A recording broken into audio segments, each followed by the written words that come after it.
Pada bulan Oktober 1996, Barry Bryant, seorang mahasiswi berusia 18 tahun, sedang menikmati masa-masa terbaiknya. Dia adalah wanita cantik dengan kecerdasan luar biasa dan sudah menjadi populer di kalangan mahasiswa lainnya hanya dalam sebulan setelah tiba di kampusnya tersebut. Barry disukai hampir oleh semua orang karena sifatnya yang selalu mau membela siapapun yang merasa tertindas namun tidak berani untuk muncul berbicara. Tapi saat Barry menikmati masa muda dan kebebasan hidup di kampus, ada bahaya yang mengintai tanpa ia duga.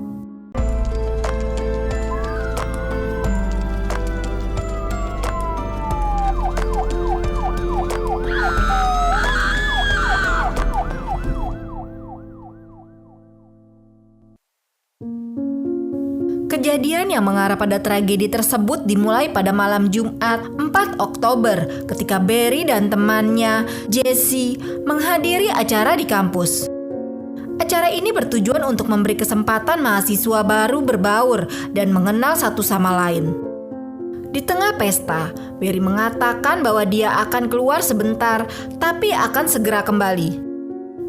Saat dia keluar, Levi Collen, seorang atlet populer, mendekati Jesse dan mulai bertanya tentang status hubungan Barry. Meskipun mereka sudah saling kenal, dia bertindak seolah-olah baru pertama kali melihat Barry, wanita muda menarik dengan rambut pirang madu itu. Jesse yang merasa terganggu dengan sikap Levi mengatakan bahwa Barry baru saja putus dengan pacar lamanya dan tidak tertarik berkencan lagi. Levi tidak terima dengan jawaban itu dan meminta Jesse untuk membantu mendekati Barry. Jesse tegas menolak dan menyuruhnya untuk meninggalkan Barry sendirian. Levi yang tidak terbiasa mendengar penolakan memutuskan untuk bertindak sendiri. Tanpa ada yang menyadari, dia meninggalkan pesta untuk mencari Barry.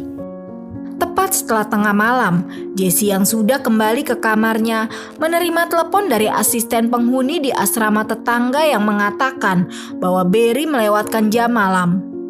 Ini sangat tidak biasa bagi Barry, jadi Jesse meminta bantuan asisten penghuni untuk mencarinya. Mereka menemukan mobil Barry di tempat parkir dan mencurigai bahwa jika Barry meninggalkan tempat tersebut, itu karena dipaksa oleh seseorang.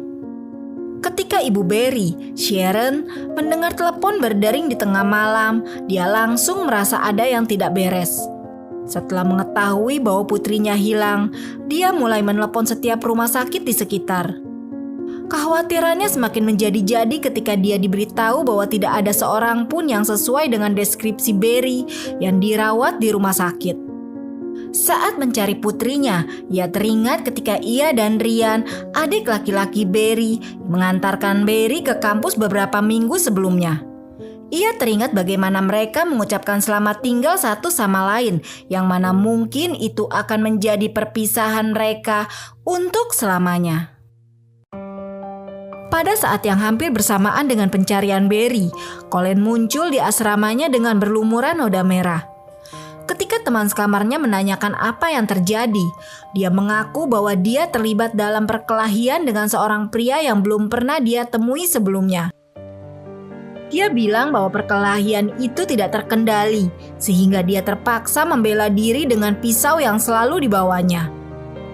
Tidak percaya dengan ceritanya, teman-teman Collen mendesaknya untuk memberikan rincian lebih lanjut. Di bawah tekanan, dia akhirnya mengaku bahwa dia mungkin telah mengakhiri hidup seorang gadis secara tidak sengaja. Teman-teman Collen tidak mau terlibat dalam masalah ini, jadi mereka segera melaporkannya ke pihak berwenang. Cerita yang disampaikan Collen kepada polisi sama persis dengan yang diceritakannya kepada teman-temannya. Petugas polisi mencatat bahwa wajah, tangan, dan lengan Collen penuh dengan goresan-goresan baru yang tampaknya tidak cocok dengan ceritanya. Bagi para penegak hukum yang berpengalaman, terlihat jelas bahwa ada seseorang yang berusaha keras membela diri, namun bukan pemuda yang duduk di hadapan mereka. Setelah petugas memberitahu Collen bahwa ceritanya tidak masuk akal, Collen akhirnya menangis dan mengaku bahwa dia telah mengakhiri hidup Barry. Dia mengklaim bahwa mereka bertemu di pesta dan setuju untuk pergi ke pantai Polecat. Mereka berhubungan badan di kursi belakang mobilnya. Setelah itu, Barry tiba-tiba berubah kasar dan memukul kepalanya dengan botol bir. Karena bingung dan merasa diserang, dia mengambil pisau dan menikam Barry untuk membela diri. Takut akan disalahkan, dia menyembunyikan tubuh Barry dan membuat cerita untuk menjelaskan penampilan yang berantakan. Ketika petugas bertanya apakah dia bersedia membawa mereka ke lokasi kejadian, dia setuju. Polisi kemudian menelepon jaksa wilayah, Michael Marker, dan segera menangkap Colin. Marker lalu pergi ke kantor polisi untuk menemui Colin. Dengan Colin dan para detektif di satu mobil dan Marker di mobil lain, mereka mulai mencari lokasi yang dijelaskan Colin. Namun, setelah beberapa kali kembali dengan tangan kosong, menjadi jelas bahwa Colin sengaja membawa mereka berputar-putar. Marker dengan tegas memberitahu Colin bahwa waktunya untuk bermain-main sudah habis. Segalanya bisa menjadi sulit atau mudah, tergantung pilihannya. Menyadari bahwa usahanya untuk menunda tidak akan berhasil, Colin akhirnya menunjukkan lokasi yang tepat di mana tubuh Barry bisa ditemukan. Ketika mereka akhirnya menemukan jasad Barry yang tergeletak di semak belukar, pemandangan itu sangat mengerikan dan tak terbayangkan sebelumnya.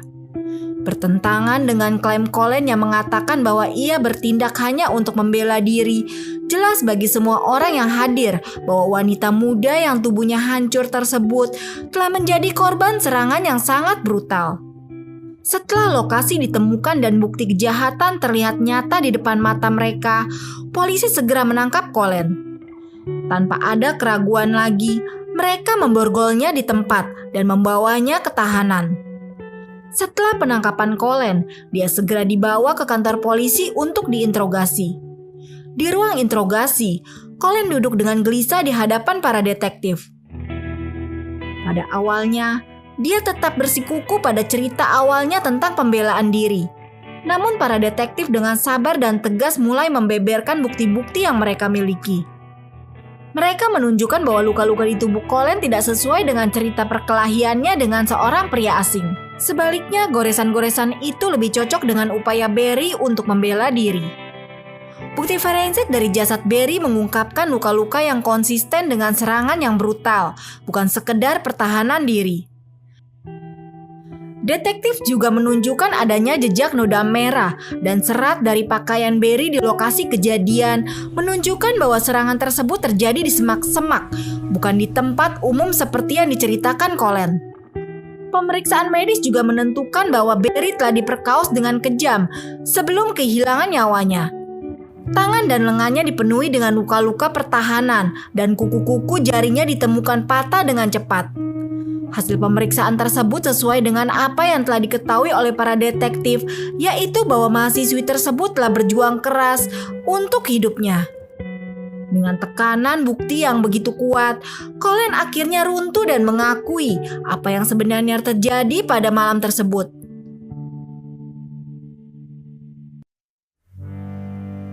Berdasarkan pada pengakuan ini yang dipadukan dengan barang bukti dan bukti forensik yang ada, inilah yang terjadi di malam tersebut. Malam itu, di kampus Northwest College, suasana pesta terasa meriah dengan lampu-lampu yang kelap-kelip, musik-musik yang menggema, dan tawa mahasiswa yang riuh memenuhi malam. Barry dan temannya Jesse bersosialisasi dengan teman-teman baru mereka sambil menikmati atmosfer yang hangat. Kemudian Barry memutuskan untuk keluar sejenak dari keramaian pesta, memberitahu Jesse bahwa dia akan segera kembali. Namun saat Barry keluar, Colin melihat kesempatan dan mengikutinya secara diam-diam. Di pantai Polecat, di bawah cahaya bulan, suasana berubah drastis. Barry menyadari bahwa Colin mengikutinya. Dia merasa tidak nyaman dan berusaha untuk kembali ke kampus, tetapi Colin memaksa Barry untuk tetap di tempat itu. Ketika Barry menolak ajakannya, terjadi pergulatan di semak-semak yang sepi, jauh dari keramaian pesta. Di semak-semak dekat pantai, Colin memaksa Barry untuk berhubungan badan. Barry menolak dan berusaha melawan, tetapi Colin yang merasa dipermalukan dan marah, kehilangan kendali dan menyerangnya dengan brutal. Dalam kondisi yang sudah tak berdaya itulah, dipercaya Barry akhirnya harus menerima kenyataan diperkaos oleh Colin berkali-kali. Kemudian Colin mengaku bahwa dalam kemarahannya karena Barry terus berusaha melawan, dia mengambil pisau yang selalu dibawanya dan menikam Barry beberapa kali. Setelah menyadari apa yang telah dia lakukan, dia panik dan mencoba menyembunyikan jasad Barry di semak belukar, berharap tidak ada yang akan menemukannya. Dia lalu kembali ke asramanya dan menciptakan cerita tentang penyerangan oleh pria asing untuk menutupi kejahatannya. Bukti forensik memperkuat pengakuan Colin. Pisau yang digunakan dalam serangan ditemukan di dekat lokasi jasad Barry dengan sidik jari Colin dan darah Barry di atasnya. Luka-luka di tubuh Barry, termasuk beberapa luka tikam di daerah vital, menunjukkan serangan yang tidak mungkin dilakukan dalam keadaan membela diri. Selain itu, pemeriksaan forensik juga menemukan bukti pemaksaan seksual yang memperkuat fakta bahwa Barry tidak setuju dan mencoba melawan. Meskipun Colin dengan bebas mengakui telah memukuli dan melakukan pelecehan seksual terhadap Barry, dia mengklaim bahwa dia tidak pernah berniat untuk menghilangkan nyawanya. Inilah yang terjadi selanjutnya dalam proses investigasi dan persidangan. Hampir setahun setelah pembunuhan Barry, ketika berita pengakuan Colin mencuat ke publik, seorang wanita juga menelpon polisi dan mengaku menjadi korban kekerasan oleh Colin pada tahun 1995. Dia bertemu Colin di sebuah bar dan mereka berdua langsung cocok. Mempercayai Colin, dia menerima tawarannya untuk pergi berkendara. Namun begitu mereka sampai di pinggiran kota, sikap Colin berubah drastis. Dia mengeluarkan senjata api dan memaksa wanita itu melepaskan pakaiannya. Colin kemudian memperkaosnya dengan brutal, menyerangnya seperti hewan gila, menggigit wajah dan lengannya. Setelah serangan itu, Colin dengan dingin mengancam akan mengakhiri hidupnya jika wanita tersebut menceritakan kejadian itu kepada siapapun. Teror ini membuat wanita itu takut untuk melaporkan kejadian itu sampai Colin ditangkap.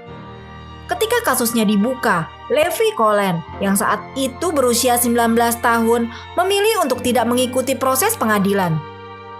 Pada musim gugur 1996, ia mengaku bersalah atas 2 tuduhan penyerangan seksual, 1 tuduhan penculikan berat, dan 1 tuduhan pembunuhan tingkat pertama.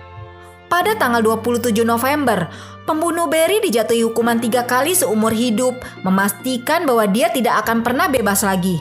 Saat ini, dia ditahan di lembaga pemasyarakatan menengah Wyoming di Trenton, di mana dia dikenal sebagai narapidana yang tidak pernah memperoleh kebebasan bersyarat.